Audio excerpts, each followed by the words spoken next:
Hi, everyone. I'm delighted to welcome my friend Dhruva back to Network Capital.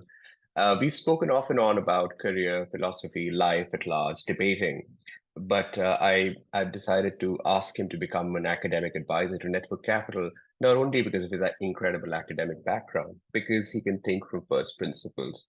We disagree on many things, which I think is very important, and we we've learned this art of agreeing to disagree in a fun way. He can keep me on his toes, so I think it'll be fun. Welcome to Network Capital, Dhruva. Very excited to have you here with us. Thank you, Utkarsh. Being a part of this community has been amazing so far, and I'm excited to step up as an academic advisor. Yeah, so talk to me about your growing up years. You obviously went to Harvard, and going there is considered very important, very prestigious. We'll come to that. But what was the household like, the Bhat household in India? I love that because I do think a lot of people, when they ask me this question, think of life as beginning at Harvard. I think life began a little bit before that. I grew up in Chennai in South India, spent the first 17 years of my life there, and grew up sort of in a family that in many ways would be described as culturally middle class. My dad was an engineer, my mom was a stay-at-home mom, but I think what really energized so much my childhood was my love for reading and writing. So if you ask me anytime from the age of 6 to about the age of 16 what I wanted to be when I grew up, I would say that I wanted to be a fiction writer, and I would spend all of my time outside of school and sometimes even in school sort of reading novels, sitting in a corner, writing little poems, or writing short stories, and that's just what I wanted to do with my life. I loved observing people around me, observing things that I found interesting or strange, and trying to capture that in my notebook and later on my computer. That shifted a little bit towards the end of middle school and early high school when I fell headfirst into debating and competitive debating. So if anyone who's done debating, you know what that thrill is like. You go to a competition this weekend, you make it to semifinals next weekend, you've got to make it to the finals. You make it to sort of the top 7 speakers.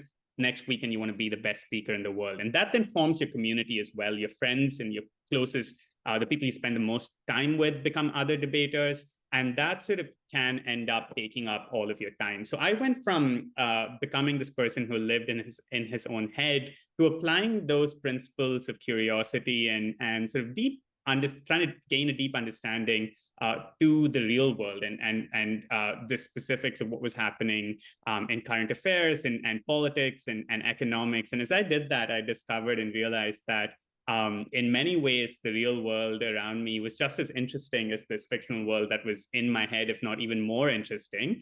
And I decided that I wanted to explore that even more deeply and in an academic sense. And my school in Chennai, was a very strong academic school, but it was a very STEM-focused school. When I chose to study commerce in the 11th and 12th, it definitely drew some surprised gasps where people were like, but you're smart. Why are you wasting your life doing this instead of becoming an engineer? So you were And I, certified smart. Everyone knew that, like, if somebody does well in the family, it'll probably be you and other people, but you would be among them. I think I was definitely seen as a nerdy kid for Okay. sure.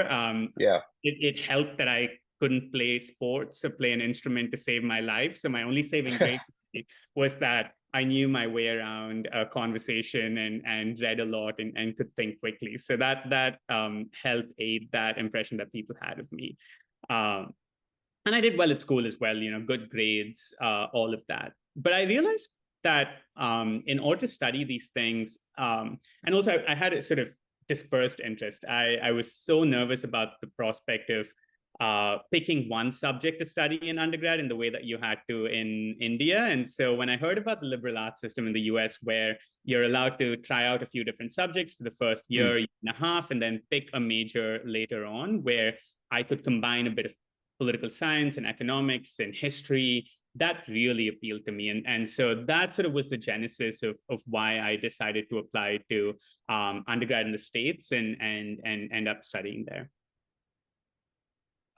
So do you remember the day you got your results from Harvard? What was the feeling like in the Bhatt household? Were they sure that, oh, if there's one person who gets to Harvard from India this year, it will be probably Dhruva?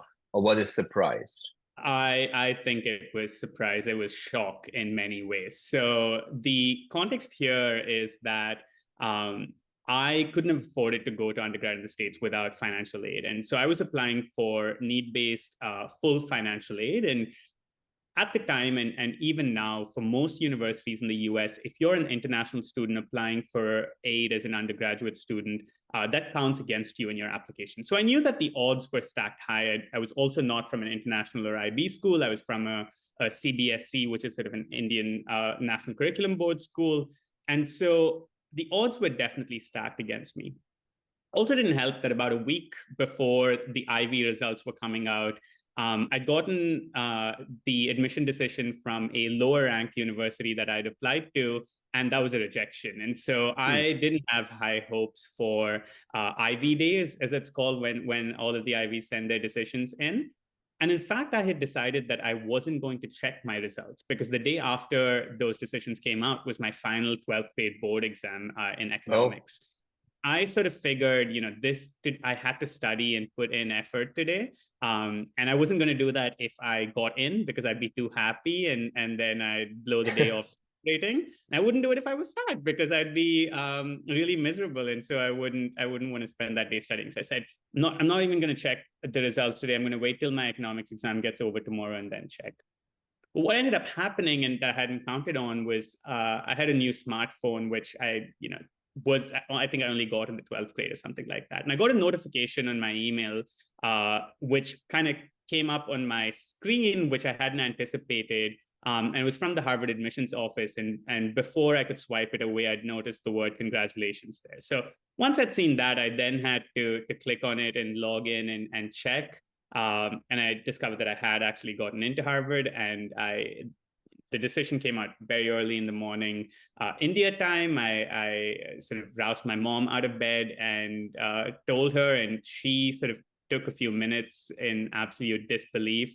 My dad and sister were out of the house because my sister was at a sports class. And so we had to call them multiple times until they picked up and we told them the news. And I then spent the rest of the day not studying for my economics exam. So that's how that day went. Did you end up doing well in the economics exam? I did do well in the economics exam. Good. I'm not very interested in how you got into Harvard, although I imagine that would be of interest to a lot of our listeners. But rather, what do you think you did differently? Because the anxious parent playbook is to enroll you in like 35 classes, get you 25 tuitions, make you speak with people, just get the secret sauce of cracking it. I don't think that the Bhat household was like that, was it? No, it really wasn't. And I think that's evidenced by the fact that I only decided probably late 11th grade that I was going to apply to the United States. So it wasn't something that I was thinking about from early in high school and that I was planning and strategizing for by any means.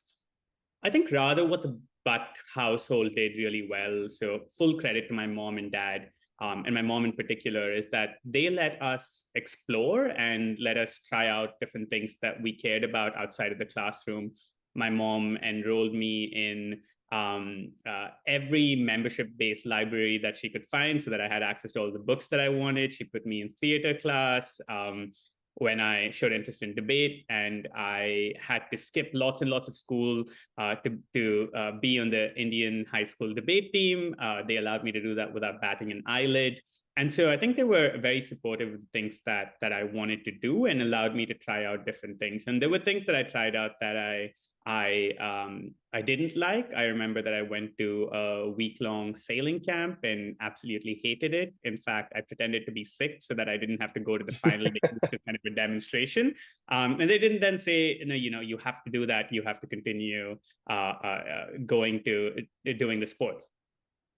But I think the other side of that, though, is, and this is something that they kind of instilled in me subconsciously, but I also think was probably natural to me, is when I felt like I enjoyed something and I was good at it, I doubled down and I wanted to put in tons and tons of time and effort doing it. And I wanted to get better and better at it and achieve something in it. And I think those two instincts complemented each other very well. So over the course of my time in high school, of course, as I mentioned, I did a lot of competitive debate. I was on the team that represented India at the World Schools Debating Championships for 3 years in 2011, 12, and 13. And we made it to the elimination rounds in 2 of those years.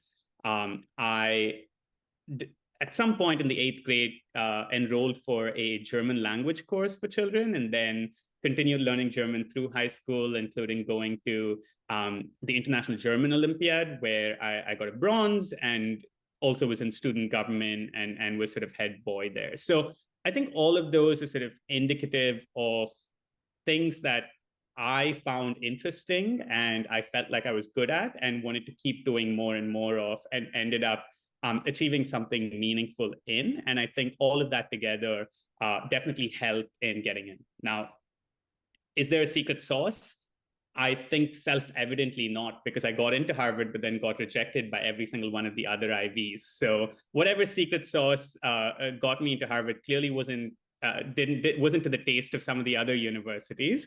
So I think there is a huge amount of luck there as well. But I guess to all the anxious parents, I would just say, you honestly just need to get into one. And as long as these students are putting in time and effort outside of the classroom into things that they care about and are excited by, and seeking to get better at, I think that's a useful investment of their time, and that'll pay off at some point in the future.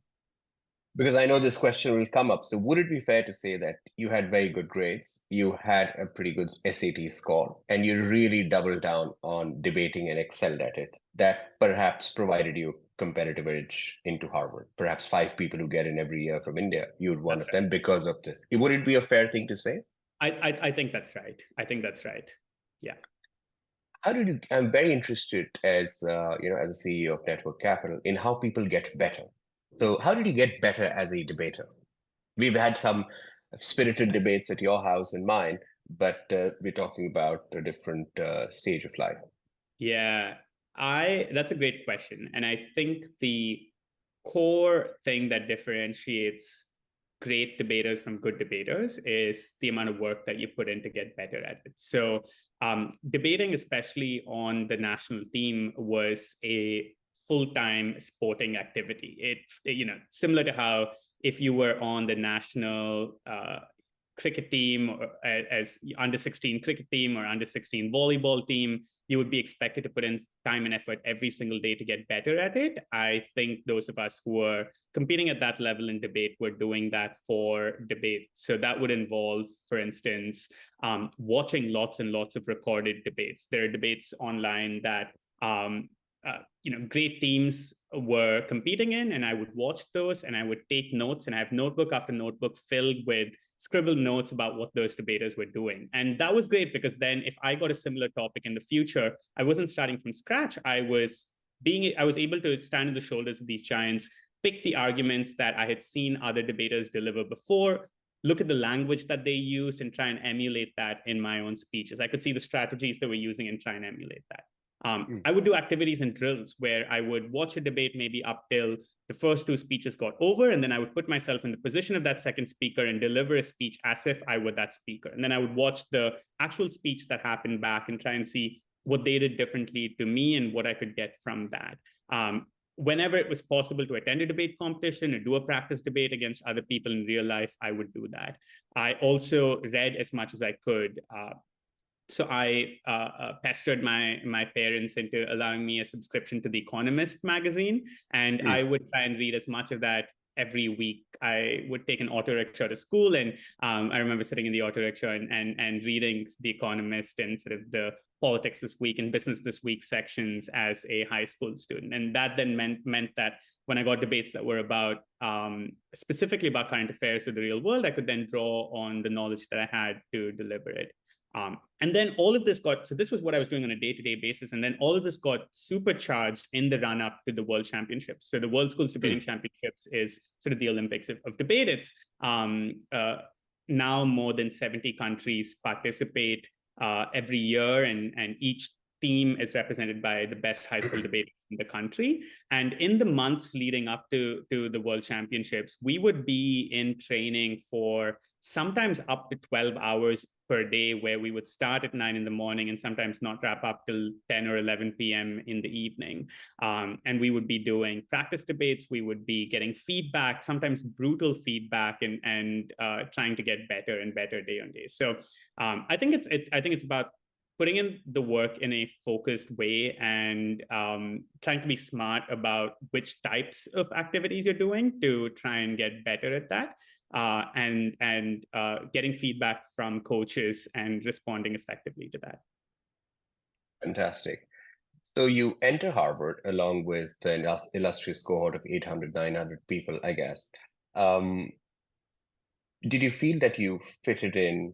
Was it a foreign vibe, unfamiliar vibe, or was it just like, hey, it's like my debating cohort?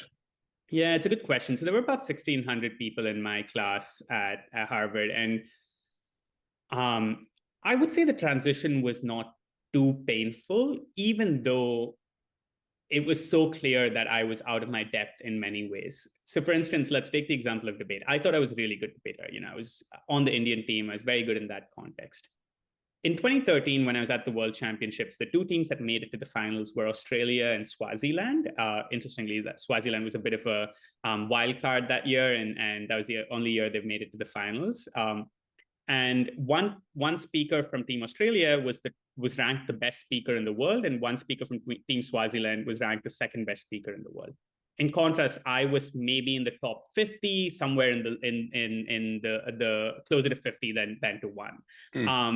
So I get to Harvard, and the first and second best speaker in the world are both in my class at Harvard, and they've decided to team up and compete with each other at university debating. And so immediately you sort of realize Harvard is a kind of place where if you think you're good at something, there probably is someone in your class who is 20 times better than you and more experienced than you in it. You come in thinking you are a good violin player. There's someone there who's performed at Carnegie Hall. You think you are good at swimming. There might have been someone who represented Poland at the Olympics for swimming. So that's the sort of class that you're entering.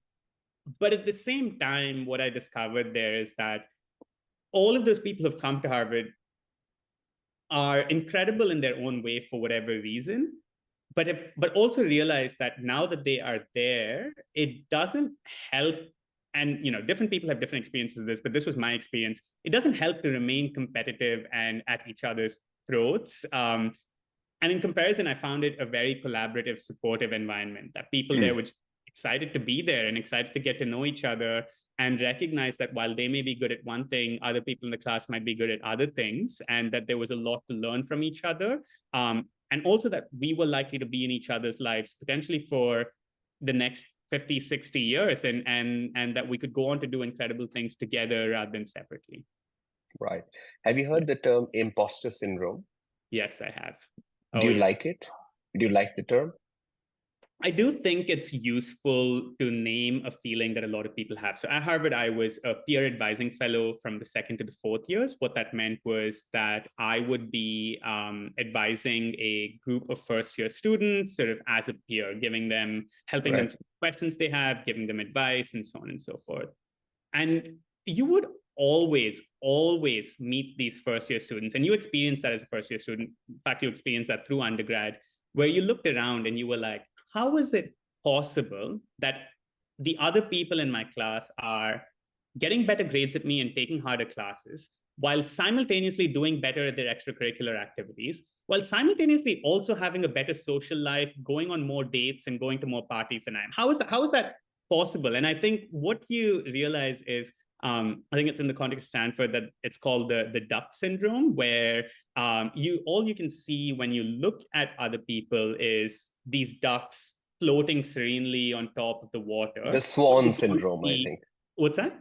The swan syndrome. The swan syndrome, that's right. So you see these swans or ducks or whatever a water bird you prefer floating on the surface of a lake or on the water. But what you don't see just under the surface, just out of eyesight, is how furiously they're paddling their feet to try and stay afloat. And that's when you realize, okay, it might look like this is effortless for other people, but actually each person has a struggle of their own. I'm not necessarily privy to that. Though, of course, as you become friends with people and talk to them, people open up and do share their vulnerabilities, and you discover that all of us are just trying to sort of make it through the best that we can. And so, all that to say, when you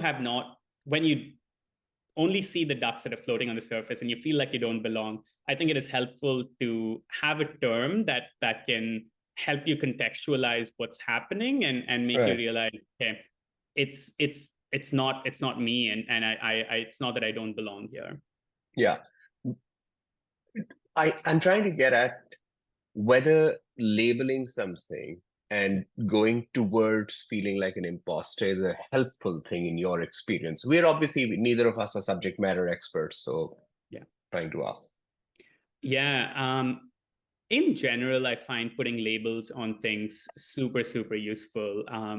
For example, there's this amazing sociologist, Ali Hochschild, who phrased the term the second shift. And the idea is that women have a first shift at whatever career they're doing, work, and then they come back home, and then they experience the second shift of having to take care of their partners, their children, the home, all of that. It's not a mind-blowing new term.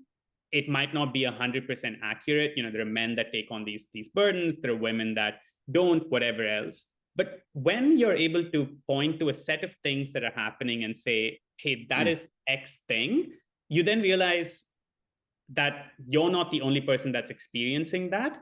You also have a way of sort of studying and analyzing this across people, and then trying to say, okay, what can we do about this, and how do we prevent it? How do we address it? So I find labels for experiences that we go through really, really helpful in normalizing it and talking about it. Now, of course, sometimes the pendulum shifts too far in the other direction, where everything gets labeled, and at some point that label starts to lose meaning or value. But in many cases, I think it's helpful, and you can see people's eyes light up when they go, oh my God, that's what I'm experiencing, and other people are experiencing that too.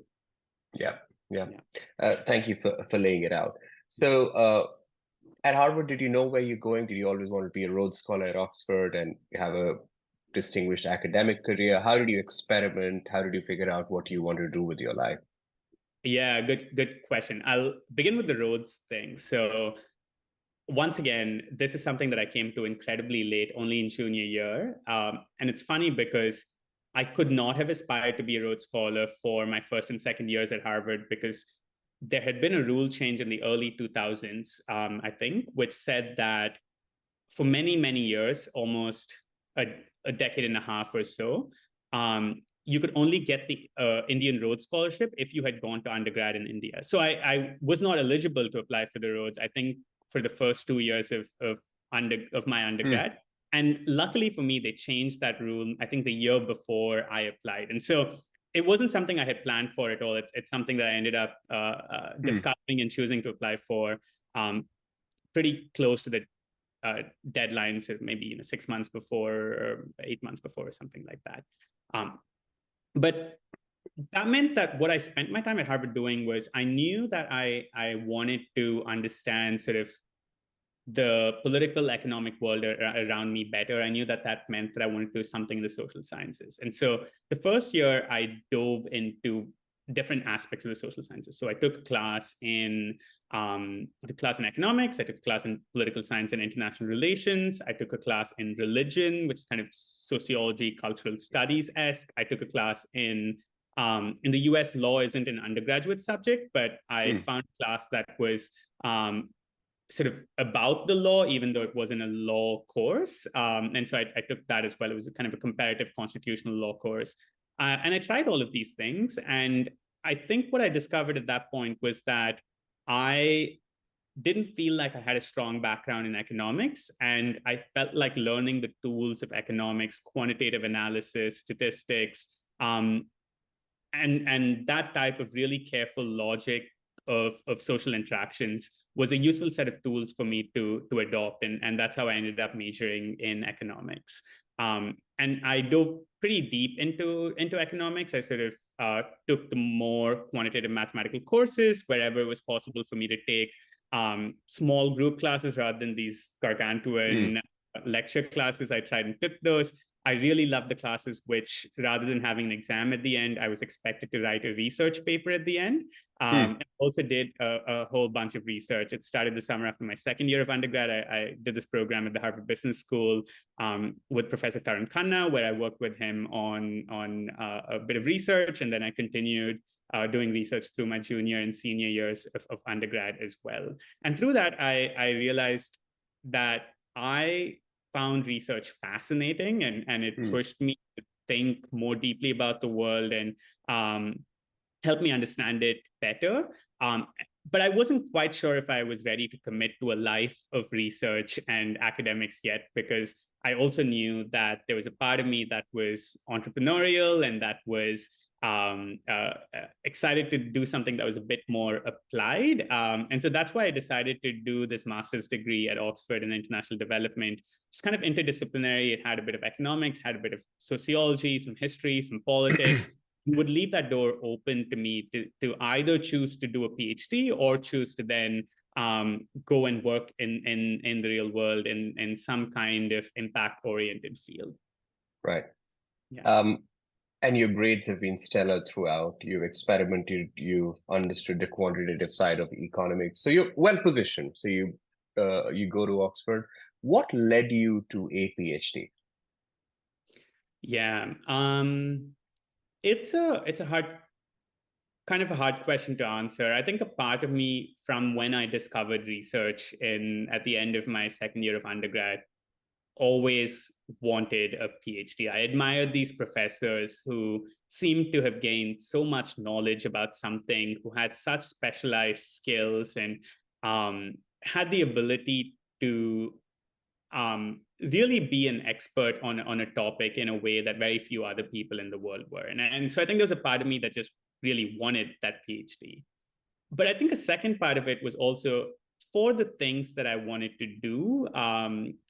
In the long term, my vision was always to work in international development in some format, whether that's through policy or through international institutions or whatever else. I realized that a PhD was could be important, that it helped me gain knowledge about the fields in which I wanted to make a difference in the world, and also gain me a qualification that would be respected and admired in these fields, which can sometimes be bureaucratic or hierarchical. And so at the end of the master's degree, I was pretty clear that I no longer wanted to be a full-time academic. I still wanted to be engaged in research and involved in it, but I didn't want to be a professor, and we can talk about why I made that decision. But I loved the research that I was doing. I saw the value of a PhD and gaining that expertise, and so I continued on into the PhD at Oxford. In particular, in my undergrad, my research had mainly been on education. It was sort of on the Right to Education Act. I'd done some work on early childhood development. And in my master's and PhD, my path had shifted a little bit to the other side of education, which is once people are educated, what do they do? They need jobs. And so how do you create these jobs? Entrepreneurship is a crucial part of that. So I think of my interest as being in that education to employment pipeline, and entrepreneurship is an important part of that. And so that's why for my master's and PhD, I studied the startup ecosystems of South Africa and India, respectively. And I found that fascinating. And I really enjoyed learning more about these things. And they're such an important part of the world around us as well, that I felt like my learning hadn't quite ended, and my opinions and sort of views and perspectives on these topics hadn't taken shape to the extent that I wanted. So I decided to continue on to the PhD. And congrats on finishing with flying colors. We were there to celebrate. Too many more celebrations to come. I want to talk a bit more about how you spent your time during your PhD, and what were the various projects, businesses, research you were conducting. But when did Bridgewater happen? Like, what was that experience like? You don't strike me like a hedge fund person, but nobody is a hedge fund person at the face of it. That's a very good question, and it was a reasonably random occurrence. So I had sort of two internship experiences around my graduate my time in graduate school. The first big one was the summer after my master's ended and before my PhD ended. I interned at Dalberg, which is a development consulting company. So they're a company that it does strategy consulting, but consulting for specifically impact-oriented projects, whether those come from governments, nonprofit institutions, foundations, or the CSR arms of big corporations. They're a global company. I interned at the office in Mumbai, and I actually found that summer incredible. I found myself surrounded by people who were interesting and interested in the world, who were very, very smart and highly competent and practical in their approach. I was working on a super interesting project. And I think that summer leveled up my professionalism and understanding of what it takes to be in a workplace significantly, because that was my first sort of real work experience outside of the. I, however, chose not to continue there because I got into the PhD and returned for the PhD to Oxford. And I think as I was going through the PhD, two things happened. One is that, as I mentioned, I realized that I didn't want to be an academic, so I wanted to see what else was out there and get a bit of practical experience. The second thing that happened was also that the Rhodes Scholarship provides for 3 years of stipend, and in the 4th year of the PhD, they cover any fees associated with staying at Oxford, but don't give you a stipend. And so I was like, I need to figure out a way to pay for myself for this 4th year, and an internship at a hedge fund. Both seemed like it would be an interesting way of discovering what working in finance could look like if I wanted to do that in the future, while also being probably the type of internship that gave you the most generous paycheck in the course of a summer. And that would then allow me to live an ascetic academic life for the following year. And so that's sort of the two things that led to me doing that internship. Yeah, but Bridgewater isn't the easiest place to crack in. Did you think your debating helped you crack the interviews, or was it like your quantitative finance that you may have learned during college?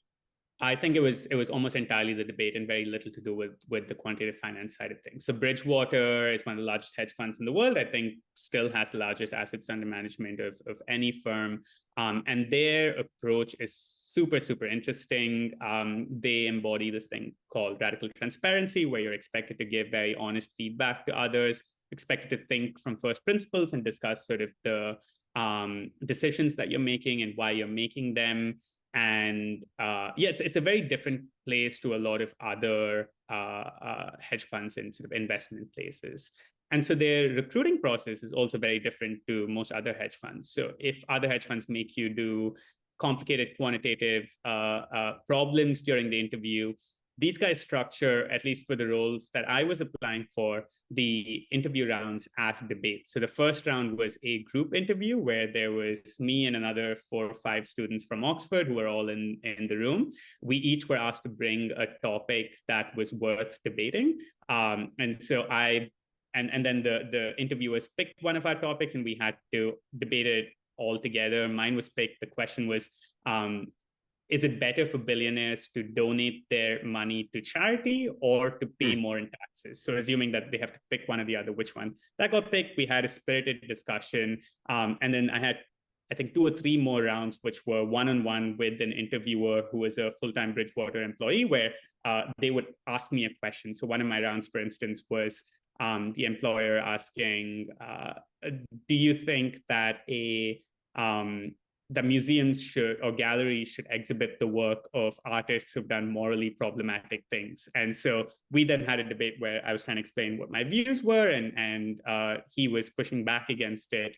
And interestingly, that particular interview concluded with him saying, okay, now let's assume that you are a gallery curator and you need to create a checklist for deciding whether or not to exhibit a piece of work. What is the checklist that you will create? And that was a way of forcing me to summarize what we had discussed and come up with a clear list. So the rounds were sort of very oriented towards testing how you think and pressing the edges of your logic and making sure that you were able to that you both had logic in your head for what you were saying and that you were then able to deliver that in a way that was clear and structured.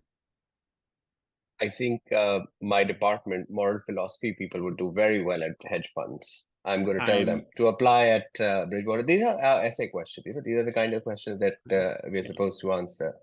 Um, but out of curiosity, did you find this internship just announced in Oxford? Did you use your network to figure out? Because hedge funds are super secretive; they don't really publish these things. yeah, Bridgewater is a tricky place to break into unless you're a debater, because they hire, given this interview process as might be understandable, a lot of debaters. So for instance, my college debate partner from Harvard was already working at Bridgewater. A number of other debaters that I knew were already working there. And in fact, recruiters from Bridgewater come or used to come when I was there every year to the Oxford University's debating championships so that they could then see who the top debaters in that year were and try and talk to them about potentially coming to Bridgewater. So I think they were actively recruiting from the circle of debaters. And in my network of debaters, there were a number of people who were working there. And so that definitely helped with me realizing that this was an option, understanding what that process would look like, and applying for and getting it. Fantastic. But you did the internship, you paid off whatever you had to pay off for the final year, but you're still not satisfied. You still have not figured out where you wanted to go. What did you end up doing? Your career is such a mystery and it's so inspiring. It's just difficult to make sense of it. Yeah. So let's situate where we're at. There's a few different threads that I think will help. The headline is that in the summer of 2020, I ended up starting with a classmate of mine a education company that does extracurricular academic programming for high school students. That's what I've been working on over the last 4 years, and I've had so much fun building that. And we can talk about what that looks like today. But what led to me starting that? This was the summer of 2020. It was the middle of the pandemic. I had these grand ambitions of doing field work for my PhD thesis, which just ended up going nowhere because state quarantine and stay-at-home laws meant that I wasn't able to meet anyone in person and talk to them. At the same time, I was also approaching a bit of a stage of transition in my life, which is because after I had been on the national debate team in high school, through the end of my time at college and through my master's and early PhD, I had returned to the Indian Schools Debating Society as the coach of the national debating team. I'd done that for about 5 years. I both administratively tried and help the organization scale up by organizing competitions and running camps, and also actually coached the 5-person national team that goes to the World Schools Debating Championships. After having done that for 5 years, in 2019, the Indian team finally won the World Championships, which was very exciting. I was starting to feel a little burnt out and wanted to move on from doing that to something else. But I'd loved working with high school students and sort of seeing the passion and energy they have, and wanted to continue doing that. My research, as I mentioned, through college was also about education and entrepreneurship, and so there was that bubbling in the back of my mind as well. And so as I was in the summer of 2020, in my childhood bedroom, I was speaking to a friend of mine from undergrad. This is my co-founder, Stephen. Incredible person. He and I had met at that research program that we had done together in college many years ago. He'd then gone on to work at McKinsey and then at this university in Vietnam, and was just about to return to HBS as a PhD student himself.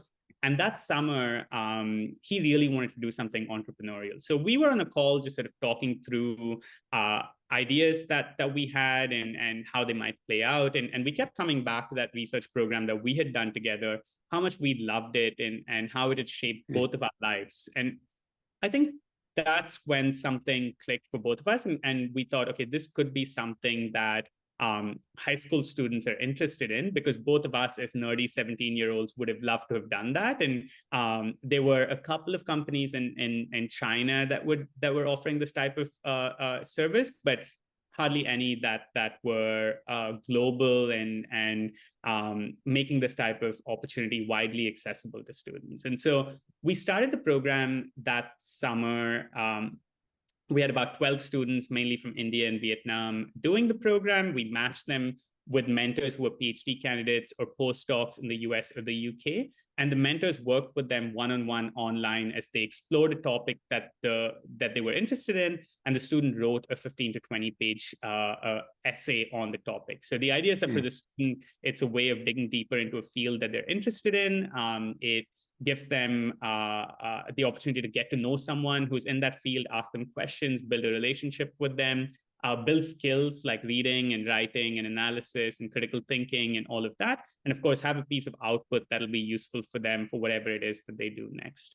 And I think doing that was such a burst of energy for me. I could see the impact I was having in the lives of these students.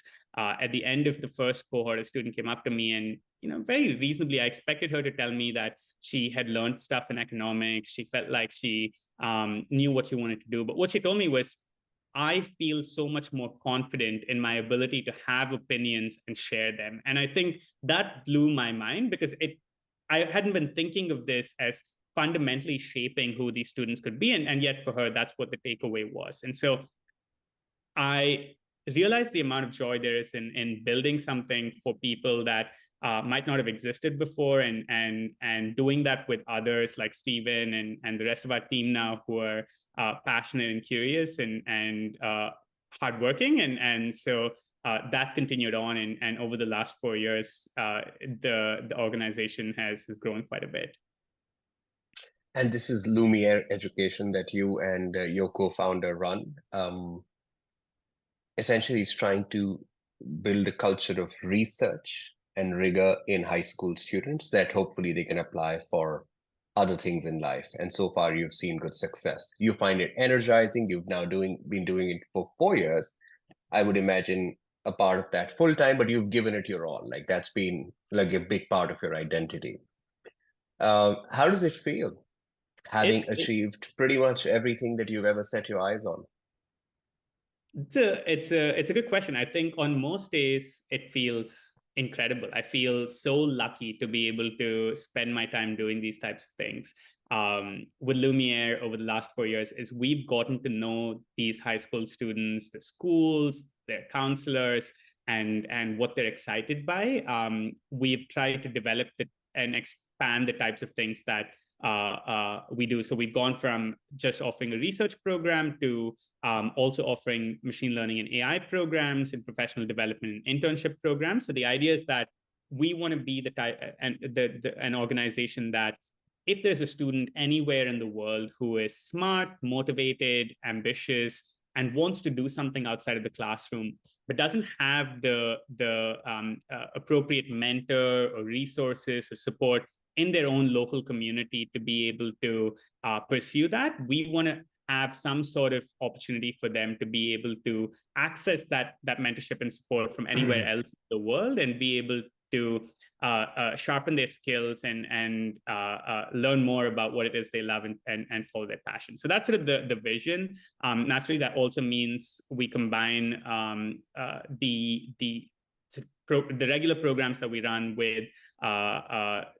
generous amounts of financial aid. So this year in the research program, for instance, we'll have about 200 students doing the program entirely for free, which makes us one of the largest free research programs in the world, and similarly for our other programs as well. And so all of that put together, I think, is a day-to-day that is incredibly diverse and stimulating and energizing and also fulfilling. And I'm having a lot of fun doing it. But I think there's always this feeling that, there is still more that we could be doing, that we are reaching thousands of kids this year, but there are thousands more that don't have access to these types of opportunities yet. So how do we think about going beyond what we're comfortable with and what we've gotten good at to try and do more for the wider world? And so that, I think, is sort of always in the back of my mind and pushes me to keep trying. But you're enjoying being an entrepreneur, scaling this organization. From the looks of it, it is doing well. I heard about the numbers, which were energizing, and this 200 free students sounds like another important thing to do. So you're doing what you love. You studied at places that you wanted to study.